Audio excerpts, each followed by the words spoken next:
Hi, I'm here today with Tamera Foley, and we're going to talk a little bit about trauma-informed practices.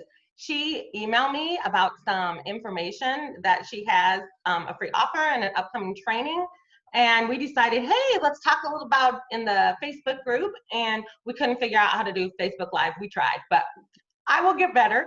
So instead, we're recording this, and it'll be posted for you, and in the comments will be links to whatever we talked about.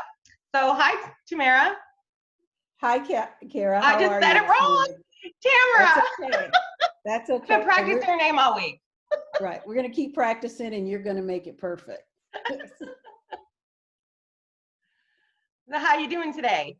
I'm doing absolutely great. I was out exercising this morning. I feel rejuvenated. You never feel that way when you're exercising, but when you're done, you just feel really great. It So does. I'm off You're to right. a wonderful start this morning.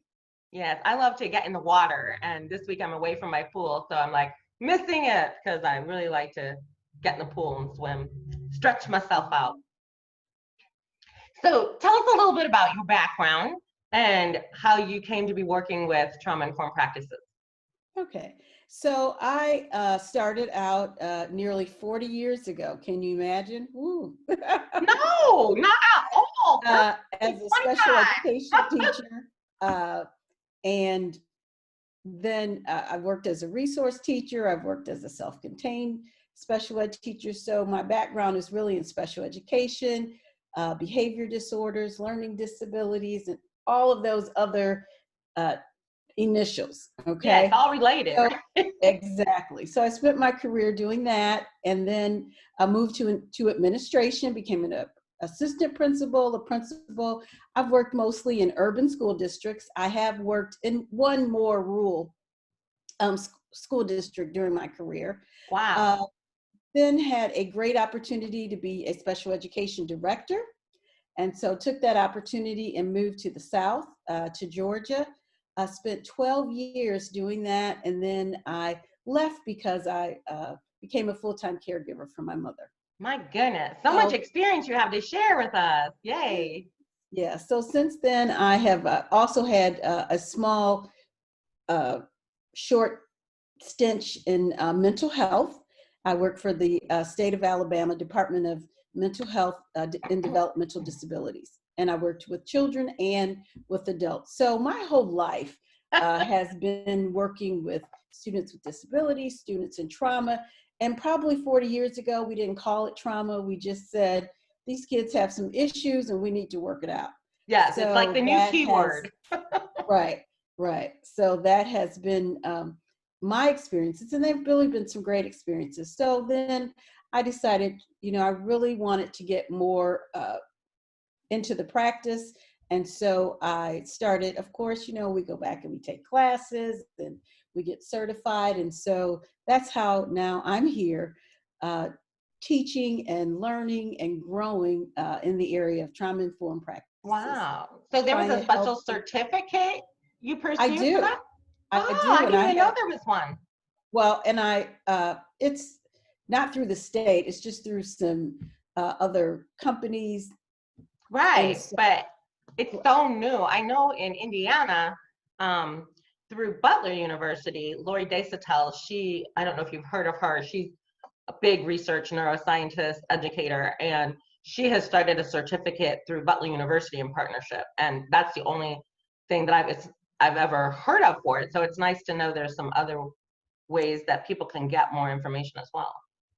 Yes, there is. And it was a great learning experience. And of course, I'm still learning. I'm still, renewing, taking more classes, learning more, reading every day. Yeah. Just trying to stay on top of it and really think about how, we can support teachers, support parents, support children. As they because it's not just the kids. I've done a lot of training on trauma-informed instruction, I noticed that when I'm with adults, that somebody will react to something and you're like, oh, that came from trauma. That didn't come from, like sometimes those different opinions that adults have is because somebody else says something that triggers something from their childhood memory. Right. And you just don't ever get over some of that stuff without a lot of help. And the gentleman I was referring to recently that I saw that happen to, he's 75. I mean, there was nothing for him when he was a child to help him get through some of the things that he suffered. And so every once in a while, something will trigger that. And we want to help our kids so that they don't keep feeling that over and over again. Right. And right now, we're all part of collective trauma because of COVID-19. And I think we have to acknowledge that, is that we've all felt that, it's global. It's not just here in the United States. And so I think once we acknowledge that, then we ourselves can work through some of it. We may not, it may not be as horrendous as it has been for some of the children that we serve, but certainly we have to acknowledge that we're all right now feeling some trauma because of the situation that we're in. But again, yes, I love that you said that, because like in Indiana, we go back to school in about 3 weeks. And so the conversations are everywhere about opening up. There are teachers who are afraid. There are teachers who have compromised immune systems, or caregivers for their parents and loved ones. And so there's been so much conversation about it. And most places in Indiana are going back full-time in person with some precautions in place. And a lot of other places in the country, they're not making that choice.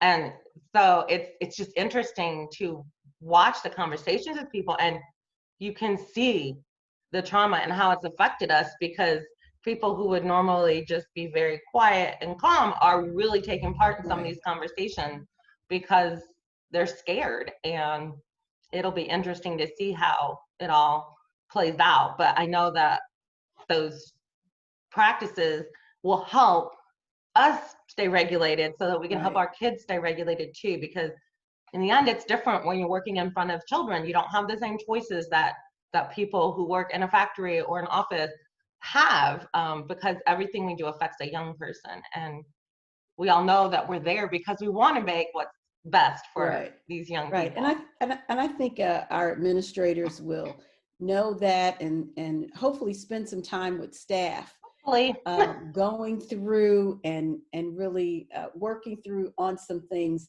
so that they will then become more comfortable. And it's a scary day, but certainly we make some decisions. And I know that some school districts have put things into place so that if a person doesn't feel like they can go back, then there's some options for them. And so I think that's wonderful for those educators. Because some places I've seen too, where half the people that could choose whether they want to do remote learning or in person. And so then teachers kind of had that choice as well. And so that's been helpful to them. So and that's great, because we don't want to lose anyone. We don't want to lose our staff.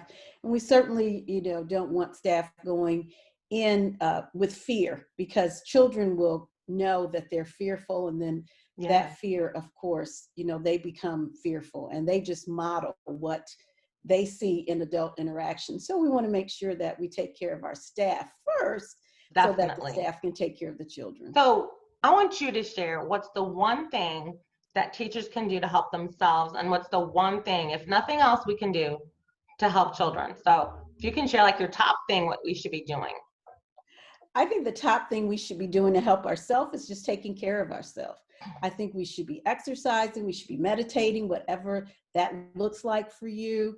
You should be in a calm space, or have some kind of calmness every day. I think we should make sure that we are just, whether it's listening to a podcast or however you calm. And I think we have to just try to stay calm. I think we should shut off the news and not watch the news all day, and really just make some decisions and acknowledge that we do have some fears, and how am I going to work through my fears, and how are these things going to help? So for me, exercising is, I don't love to exercise, but certainly it is a stress reliever. And so that's one of the ways, and I don't watch a lot of TV, especially the news. And that's one way. But I think we have to take care of ourselves, because we can't take care of others if we're not well. And so I think that's always one of the speakers. I'm sorry, go ahead. No, I just think that's the one thing, the most important thing that we can do for ourselves. Okay. And it reminds me of the Thriving in SPED, one of the speakers, I think it was Don Ellis, I might get it wrong, so forgive me if I said the wrong name, was encouraging us, well, and the Zen teacher, he did that too, Dan Tricario, to take some moment in silence for ourselves. And so many teachers had shared, like, it's so hard, like 30 seconds in, and what should I be doing now? And so I've been really trying to focus on that more. And I thought I'd share this if it might help anybody. So I had to go to the chiropractor last week, and I had to have heat on me for 10 minutes before she would work on me. And so usually I would pick up my phone and, do stuff to keep myself busy during that 10 minutes. But I thought I asked her to turn the light out, and I didn't pick up my phone. And I just sat in that silence for 10 minutes and prayed and thought about happy things instead of things that were bothering me. And that 10 minutes went so fast, I was shocked when she came back in and said 10 minutes was up. So grab those minutes, whatever you can. That's right. It's important. We're important. And I think that's what it says. Yes. Is that and then what about kids? What's our number one thing we need to be doing? I think the number one thing for kids is keeping them calm. I think it's also being honest with them and dealing with their feelings. How are you feeling? Listening to them, not wanting to be the hero and answer everything, but just listen and give them that opportunity, because over time they may not have had that. And so that connection, that human connection, I think is so important. So even if just daily asking them, how are you doing? How are you feeling? How can I help you reach your goals today in learning or, in life? And so I think that just that knowing and acknowledging and listening to them I about love their that. feelings. You said, don't pretend to have all the answers, because we don't. Nobody does. I mean, we're going to have kids asking us, how long will we be able to come to school? We have no idea. Right. And I think that's a scary thing for kids. Right. And those honest conversations are just so important. Not honest to the point that we're scaring them, but honest to the point that we're letting them know we don't know, but then saying, of course, but I think it's going to be okay. I know there is hope. And I don't want people, I want people to always build in that hope that, this country's been through something similar before, and we got through it and we were better for it. So, and I think this is what's going to happen again. So making sure that we communicate that to them, not, oh my God, it's just so scary. Oh, I know. Oh, I feel that way too. And then not give them hope. We don't leave the children hanging. Give them hope. I love that hope, because I need hope. We all need hope that someday this virus will be under control and we won't need to be so worried about it, just like so many of the viruses in the past that we've come to solutions for, and so many people don't get ill from them anymore. And I think it's also important too to let the kids know there might be a time where you're going to be home and not come back the next day because of this, but we have things in place now. It's not going to be as, hey, sorry we saw you today and we're not going to see you for 5 months. There are things in place now. We have worked hard to be that security in their lives, because for those kids, I worry most about the ones who went home to situations that might not have been safe and calming for them, and they don't trust us anymore. And we're going to have to rebuild that trust with all of our kids, because school's supposed to be there until the summer starts. And just one day we weren't, and we couldn't do anything about it. And so the trust that those kids are lacking is, I think, worrying me the most, that those little ones usually just innately trust the teachers, and they might not anymore too. So. Yeah, well, I think if we did a good job in building those trauma-informed practices while we were teaching, online or distance learning or virtual learning or however you want to call it, I think that if we did check in and if we did have the opportunity to do those things, that it'll be better. But we will have to spend time working on those skills prior to working on the academics. We cannot just say, oh, we're going to get into this. We have to take the time and work on those skills with them. Like you said, build that trust, rebuild that relationship, even if we're teaching virtually, just rebuilding that and then moving forward. And I think that definitely can be done, whether it's in person or whether it's virtually. Great. So talk to us a minute about your free resource I'm going to link, and then your upcoming training. So my free resource is really just giving you some ways, trauma-informed practices that we can use with children, and just things that I thought were just really most important. So that's the free resource. It's an infographic, and so you can just print it out, hang it up, and have it right there for you, just as a resource to look at and to refer to. Put it right in your plan book. That's See it right. You often. can. It's right. It's right. You can even hang it on your computer or whatever you need to do. Put it right there. And so the actual training that will be happening is a 1-hour training, and that includes a Q&A session. And I'll be talking about trauma-sensitive teaching for online educators, because there's some differences in the way we teach online as opposed to when we're teaching in person, just because of the situation. And I think that we can get the most when we're being trauma sensitive. And so I'm not talking about, just certain kids that we're talking about. I think, like I said, we're all having collective trauma. So all children will benefit from this. So some strategies, some techniques, some things that we know are already happening, and just some things to help us be ready and putting in our toolbox as we open a new school year already. I can't believe it. I know. Like, not having been in school for 5 months, it seems weird. And at my age, because I'm close to retiring, not close enough, but I'm like, Right. this must be what being semi-retired kind of feels like. I'm not looking forward to having to get up super early in the morning again. I might need help getting that trauma calmed down for myself. Well, eventually you'll get tired of it and you'll start getting back up again. That's right.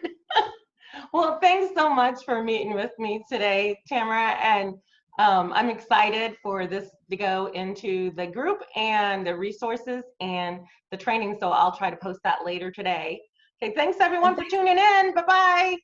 Bye-bye. Thanks so much for the opportunity. Appreciate it. Welcome. I can figure out how to say stop recording. There it is.